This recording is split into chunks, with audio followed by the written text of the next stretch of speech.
Olá, amigos e amigas, como estão todos vocês? Espero que bem.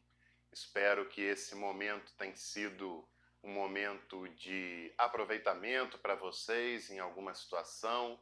Espero que em termos de estudos vocês estejam caminhando bem, não é? Lendo as apostilas, assistindo as videoaulas e se atualizando na medida do possível. E nós vamos dar prosseguimento às nossas aulas de Cristologia, e antes fazendo, claro, uma breve recapitulação daquilo que nós vimos na aula anterior. A gente estava falando sobre as definições acerca do nome, né, que Cristologia significa um discurso racional, um estudo sobre o Messias, né, que vem do hebraico Machia, e significa o ungido. É claro que isso não é apenas uma definição, isso tem consequências teológicas e práticas muito claras. Jesus não é um dos ungidos, Jesus é o ungido. No Antigo Testamento, antes da manifestação de Jesus, existiam alguns ungidos que eram selecionados para uma tarefa específica. Mas depois que Jesus se manifestou, ele é o ungido, né? Não há mais nenhum outro, ele é o ungido de Deus, aquele que veio para restaurar a nossa relação com Deus e fazer mediação entre Deus e os seres humanos. Nós vimos também que as expressões sobre a fé na pessoa de Jesus, elas estão presentes desde os períodos mais antigos do cristianismo. Na verdade, os 4 primeiros séculos da era cristã, o grande assunto a ser debatido, a ser definido, era justamente a cristologia. Os discípulos daquela ocasião estavam sendo perseguidos, Jesus não estava mais presente. Logo depois da era apostólica, eles sentem também o vácuo deixado pela liderança apostólica, e com isso muitas dúvidas, muitas questões começam a aparecer e a igreja sente a necessidade de definir bem a sua fé na pessoa de Jesus. Quem era Jesus? Jesus era um ser humano, Jesus era Deus, Jesus era uma hora um, outra hora outro, Jesus era os dois ao mesmo tempo. Se ele era os dois ao mesmo tempo, como as naturezas de Jesus se relacionam? Então, todas essas preocupações e muitas outras estão deixando a igreja numa situação difícil, até por conta desse cenário que eu falei com vocês, e também porque frequentemente se levantam pessoas dando explicações sobre a pessoa de Jesus, como Ário, como Nestório, como Eutico e outros, que eram ensinamentos que destoavam daquilo que normalmente a igreja deveria aceitar e acreditar. Porém, quem é que poderia dizer, se aquelas ideias estavam erradas, o que seria o certo? Nós vimos também que a maior das problemáticas que a igreja antiga teve foi com relação ao arianismo. E Ário levantou uma heresia que foi muito difícil de ser combatida, embora não tenha sido a primeira, né? A primeira heresia que já aparece, inclusive, na era apostólica, nos escritos apostólicos, foi o gnosticismo, que abraçou a concepção de dualismo entre corpo e alma e via o corpo como algo negativo, a carnalidade, a corporeidade, como algo que deveria ser combatido e desprezado, e, portanto, eles não acreditavam que Jesus teria tomado um corpo de fato humano. E João precisa escrever a sua primeira carta para combater as ideias gnósticas que negavam a encarnação verdadeira, concreta da pessoa de Jesus. O Evangelho de João também abre dizendo que o Verbo se faz carne. E quando nós temos esse pensamento dualista, geralmente há um desprezo pelo corpo, pela matéria, há um desprezo para tudo que se relaciona com a carnalidade, a corporeidade, que são entendidas como pecados, né? Como situações pecaminosas. Mas não é isso que a Bíblia nos revela, Não é isso que a teologia tende a nos revelar, uma vez que a nossa corporeidade, a nossa carne, ela foi criada por Deus e foi assumida por Deus na encarnação de Jesus. O corpo que Jesus tinha era idêntico ao nosso. Era corpóreo, era carnal como o nosso, e ele assume isso para também nos redimir, porque nós não somos só alma e nem tampouco somos só um corpo, nós somos a integralidade dessas duas realidades. E Jesus assume não só o corpo, não só a alma, Jesus assume a humanidade para resgatá-la, para redimi-la e para reconciliá-la com Deus. Esse foi um combate feito com gnosticismo ainda na era apostólica, e algum tempo depois, no século IV, surge o grande desafio relacionado ao arianismo. A igreja tem muita dificuldade de controlar os ensinos diários, que negava a eternidade de Jesus, a eternidade do Logos, e ele considerava que o Logos tinha sido o primeiro ser criado por Deus lá na eternidade. E dizer, não é? Dizer que ele foi o primeiro ser criado, ainda que tenha sido o primeiro, ainda que tenha sido num tempo que ninguém tem condições de precisar, mas isso faz do verbo, do Logos, da pessoa de Jesus, um ser criado por Deus, e se foi criado por Deus, não pode ser Deus, né? Porque Deus é o Criador, e tudo aquilo que é criado não pode ser o Criador, é uma criatura. E a igreja tenta combater Ário, primeiro no Sínodo de Alexandria, em 318. O Sínodo tenta resolver na canetada, mas Ário prossegue com seus ensinamentos, consegue adeptos de outras regiões, inclusive, e o problema se torna um problema quase que universal e faz Constantino, que era o imperador, convocar um concílio universal para resolver a questão, até por conta da sua preocupação política. A preocupação de Constantino não é teológica, é política. Constantino havia recém-unificado o Império Romano, e essa unificação era difícil, não era simples, né? E era muito complexa.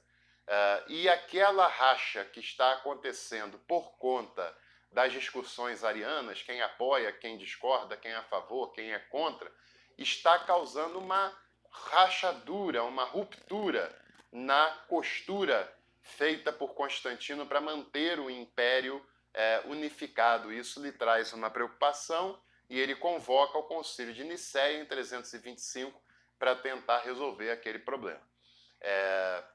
Resolve em parte, porque, como a gente falou na aula passada, os concílios dependem muito de uma linguagem filosófica, dependem muito de uma linguagem grega, e com isso nós temos uma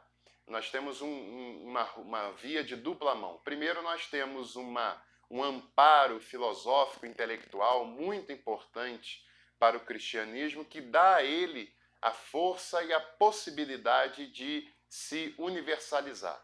Segundo, que essas definições, esses conceitos, eles são muito pouco acessíveis. Desde aquela época até hoje, a grande maioria tem muita dificuldade de explicar, de definir os termos conforme os concílios afirmam.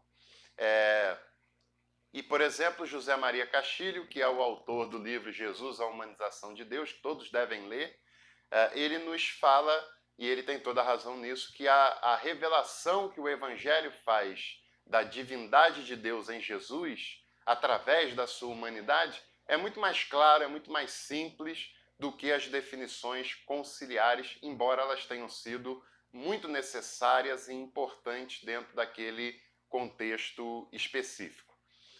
Em 325, nós temos o primeiro dos grandes concílios cristológicos, que são 4, né? Como a gente falou na outra aula.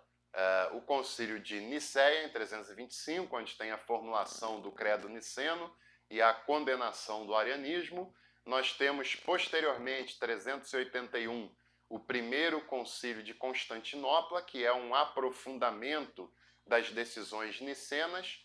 431, nós temos o concílio de Éfeso. Inclusive, o concílio de Éfeso ele tem uma importância, que ainda está discutindo a questão cristológica, e o concílio afirma que Maria era Theotokos, ou seja, Maria era a mãe de Deus. Uma vez que a igreja, e eu não sei por que isso causa escândalo em alguns evangélicos protestantes, porque é uma questão óbvia. Se nós entendemos que Jesus é Deus e Maria é mãe de Jesus, logo ela é mãe desse ser que é divino ao mesmo tempo que é humano. Porque antes dessa definição conciliar, haviam pessoas na igreja que afirmavam que Maria era Christotokos, era a mãe de Cristo, era a mãe da pessoa humana de Jesus. E aí isso gerava uma abertura para uma heresia terrível, principalmente para aquele momento, de fazer uma distinção entre as duas pessoas de Jesus. Porque se ela é mãe do Jesus ser humano, então significa que o Jesus Deus, ela não é mãe, é um outro ser, é um ser distinto do humano. E com isso, até para evitar essa heresia, o Concílio de Éfeso afirma que Maria é a mãe de Deus, uma vez que a igreja crê que Jesus é Deus.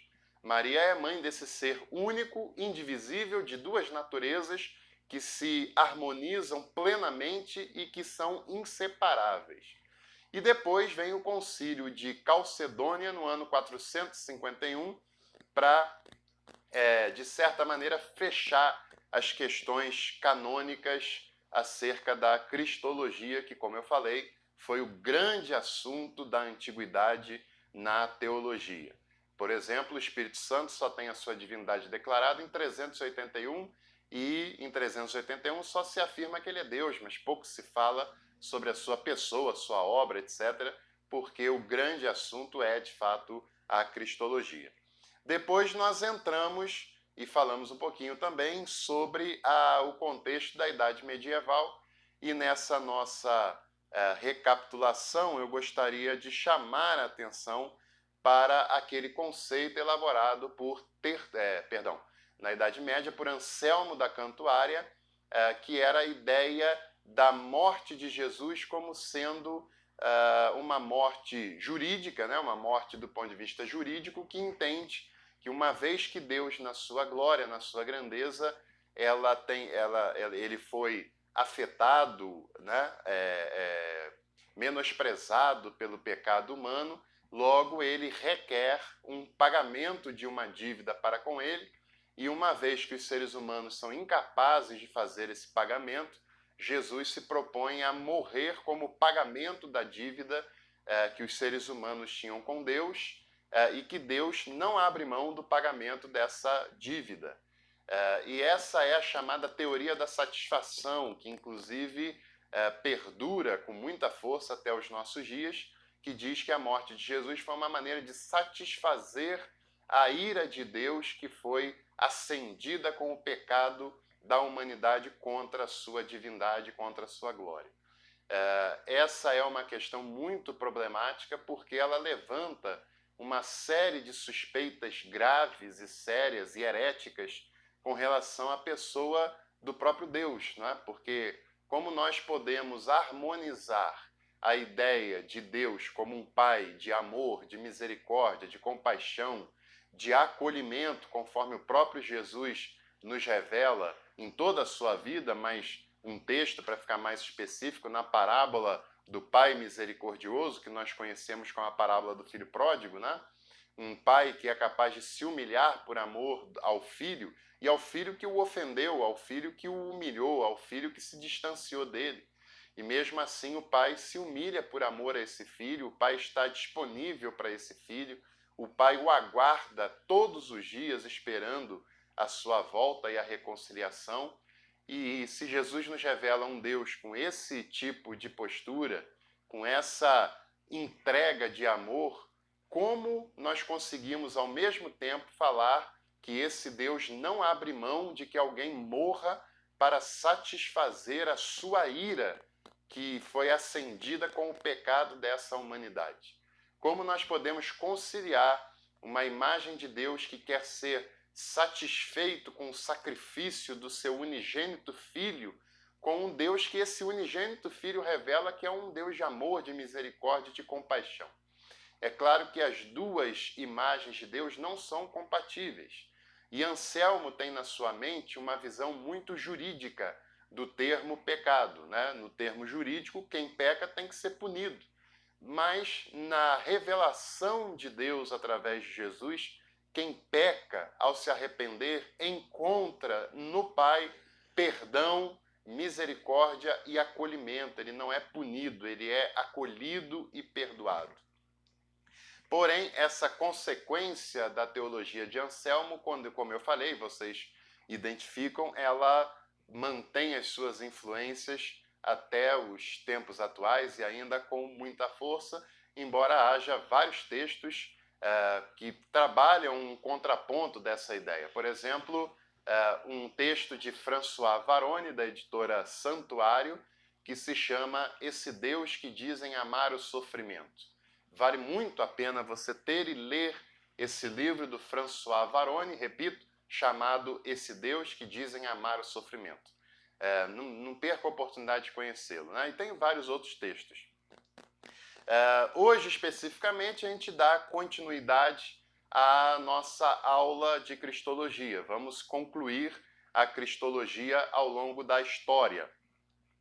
Para encerrar esse assunto da Idade Medieval, muitos acreditaram estar nas mãos de um Deus imprevisível, vingativo e punitivo. E, nesse sentido, a Idade Medieval se identificou com o Cristo crucificado, mas no sentido de ser um Cristo das dores, do sofrimento, dos maus tratos, não é? Porque a vida no período medieval era muito complicada, era muito difícil. A expectativa de vida era de 40, 45 anos de idade, as pessoas eram subalimentadas, a alimentação era extremamente precária, as condições de higiene pública eram praticamente inexistentes, aquela população vivia com guerras, vivia com fome, vivia com frio intenso da Europa em boa parte do ano, vivia com colheitas precárias e limitadas, vivia com exploração por parte das nobrezas feudais e da própria igreja em muitos períodos dessa história medieval, convivia com epidemias e pandemias, como, por exemplo, a peste negra, que matou 1/3 de toda a população da Europa, por volta do século XIII e XIV, e o pessoal da Idade Média, inclusive os grandes santos, as santas, o pessoal ligado à própria igreja, começa a perceber que aquela vida é uma vida muito efêmera, passageira, sofrida, e começam a falar que a vida humana é um período curto e de intenso sofrimento. E é terrível como muitos ainda hoje pensam na vida humana como uma vida efêmera, vazia e carregada de sofrimentos e de dores. Na Idade Média fazia muito sentido pensar assim. E por isso aquelas pessoas começam a ver Deus como um ser vingativo, punitivo, até porque era uma sociedade marcada pela cristandade, então todas as explicações da vida não passavam pela ciência. Ciência, como nós conhecemos hoje, que muitos ainda com uma mentalidade muito medieval a desprezam, ela é fruto da Idade Moderna, né? Ainda é mais à frente. Mas na Idade Medieval, todas as explicações da vida, elas partem de um pressuposto religioso. E como explicar aquela vida desgraçada a partir de uma explicação religiosa? As pessoas chegam à conclusão, pela própria imaginação delas, de que aquilo é fruto dos seus pecados e do castigo de Deus. E elas têm muito mais facilidade nesse cenário de entender Deus como vingativo, punitivo, castigador, do que um Deus amoroso, misericordioso, que está presente em todo o tempo. E é até nesse cenário que surge a tal da ideia da teoria da satisfação de Santo Anselmo da Cantuária, que viveu no século XII, no meio da Idade Medieval. Não é? O lamentável é que ainda hoje existem muitas pessoas que têm a imagem de Deus como sendo um Deus vingativo, um Deus mau, um Deus sedento de vingança, sedento de ser saciado a todo custo, um Deus que está sempre aborrecido com a humanidade e que, por mais que a humanidade tente satisfazê-lo através de sacrifícios, cultos, ofertas, ele nunca está satisfeito. Essa imagem de Deus é uma imagem idolátrica, é uma imagem pagã, não é a imagem de Deus que é revelada na pessoa de Jesus. Jesus nos revela um Deus que é amigo do ser humano, que é favorável ao ser humano, um Deus que está conosco em todo o tempo, independente de quem sejamos, do que façamos, independente de como sejam esses dias que a gente possa viver. Na Reforma Protestante, que fica na virada da Idade Média para a Idade Moderna, nós percebemos uma mudança na tônica cristológica. Lutero se baseou muito mais na relação de Cristo com o ser humano, pecador, e essa relação ela ainda tinha traços da Idade Medieval, porque Lutero, por mais que ele tenha superado o seu tempo, mas ele ainda era um homem medieval, mas a teologia não se limita ao que era na medievalidade. Em Lutero, essa relação de Deus com o ser humano revela até depois, principalmente depois que ele tem um encontro com o texto sagrado de Romanos 1,17, se baseia na ideia de que Deus ele é perdoador e ele pode transformar a vivência desse ser humano. Já esse reformador, Lutero, né, dizia que Cristo se apropriou dos nossos pecados e da nossa morte, sofrendo na cruz a pena que caberia a nós. Bom, então aí a gente tem duas coisas. Primeiro, a ideia de um Jesus que veio para nos libertar. Mas nos libertar do quê? Daquela ideia ainda de Anselmo, que está presente, de que Deus precisava de uma pena capital para ser satisfeito e Jesus se propõe a fazer isso. Então você percebe que Lutero ainda tem traços de medievalidade, mas já tem traços de modernidade. João Calvino, por exemplo, que é o maior reformador da segunda geração, defendia a ideia do pecado original. O pecado original surge como uma má interpretação de um texto mal traduzido de Romanos, que nos dá a ideia de que já no nosso nascimento, nós já nascemos com o pecado de Adão e, por conta de Adão ter sido uma espécie de representante da espécie humana lá atrás no passado diante de Deus, e ele pecou, toda a raça humana peca por tabela com Adão, já nasce com o pecado.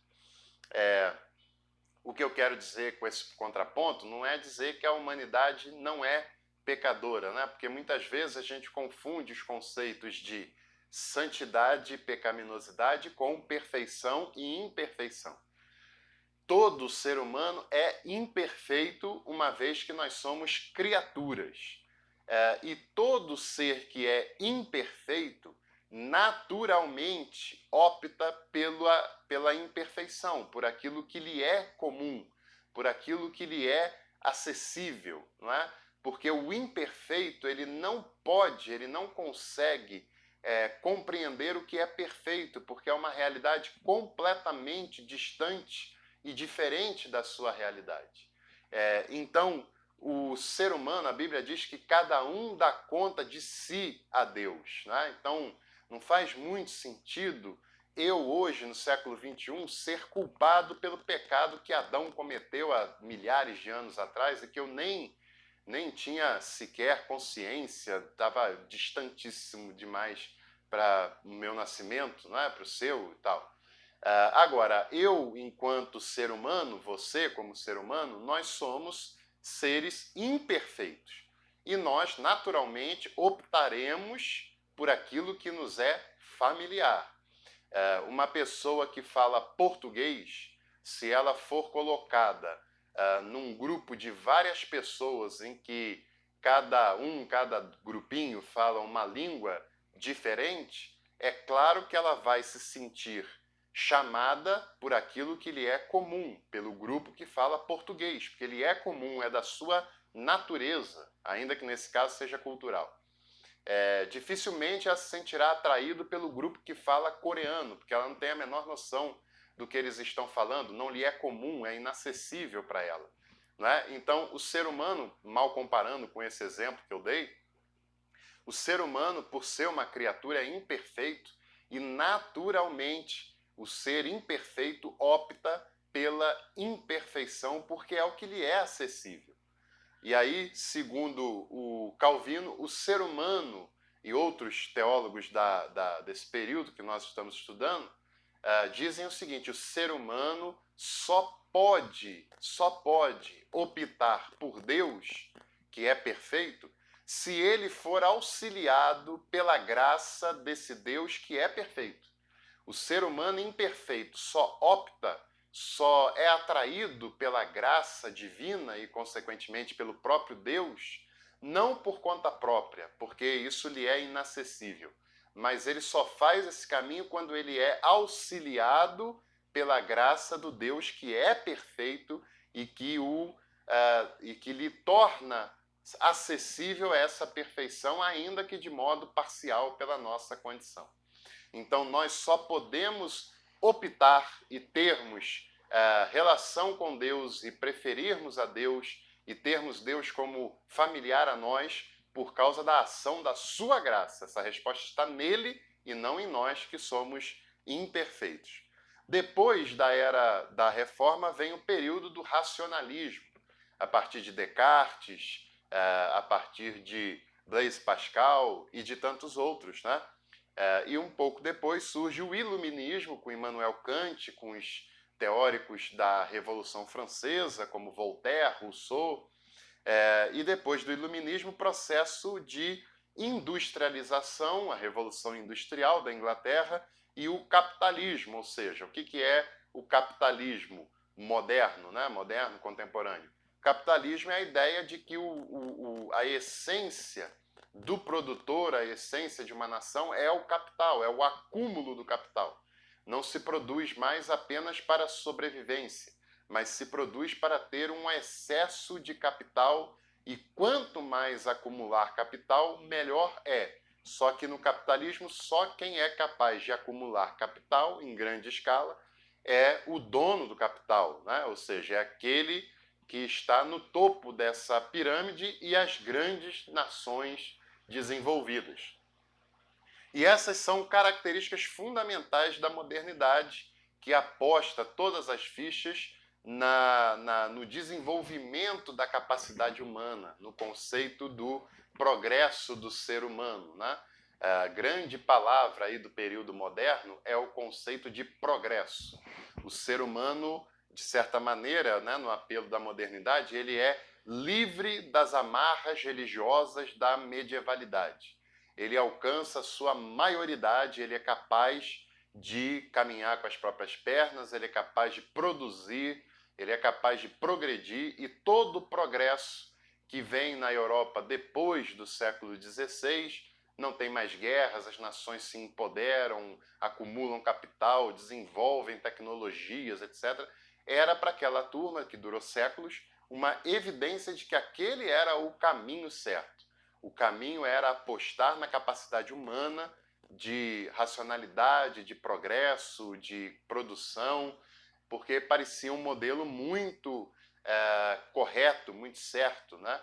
Até que no início do século XX, finalzinho do século XIX, no século XX, nós temos a Primeira Guerra Mundial, que é causada justamente pelo acúmulo de capital das grandes potências, pelo acúmulo de tecnologia, de progresso das grandes potências, começam a ter choques umas com as outras. E isso gera a Primeira Guerra Mundial, que é uma guerra gerada pelo progresso, pelo capital. Com as transformações da modernidade, alguns conceitos sobre a cristologia foram alterados. Por exemplo, o Cristo crucificado, que nos chama ao compartilhamento e ao cuidado, não cabia mais dentro de um modelo capitalista. Imagina você, um modelo capitalista que tem como objetivo a sobrevivência apenas dos mais fortes.